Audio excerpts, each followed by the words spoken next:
what is God trying to say? What is the message, the content? So good teaching is about that. 2 Timothy chapter 2, verse 15. The letters to Timothy are letters that Paul wrote to Timothy. Timothy was a young man who was learning how to pastor a church. And Paul mentored him all of his life. And in these letters, he's continuing to do that. He's teaching Timothy. And so he says to Timothy, here's what you need to do. You need to do your best to present yourself to God as one approved, a worker who does not need to be ashamed, and who here's the phrase I want us to focus on, who correctly handles the word of truth.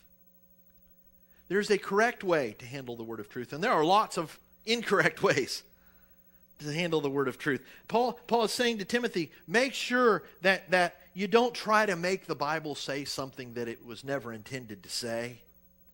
Sometimes we're really good at that. All right, I already know what I want to say. Now I just got to go find me some verses that will help me say it, right? It happens all the time. One of the greatest things I learned in school was a little phrase. You might write this down in the margin. It's a little rule for interpreting the Bible, and it's called the mean, M-E-A-N, meant, M-E-A-N-T rule.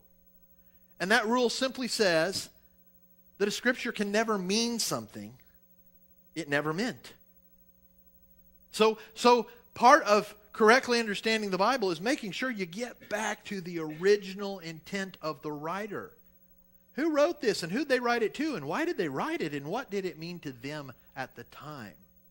Now that I understand that, now I can extrapolate some meaning for us today. And that keeps us grounded and keeps us from just going all willy-nilly and reading the Bible in 2019 with no context and say, oh, look, God says something about fire here. I think I need to build a fire and blah, blah, blah, and whatever. I'm just being silly here. I'm just taking off, right? We can just go anywhere with the Scripture if we don't take the time to do that. So we want to be sure that we don't make Scripture say something it never said. We don't want to just teach to tickle ears, to just, make people have feel-good feelings. But we want to be sure we preach the truth and encourage and rebuke and challenge people.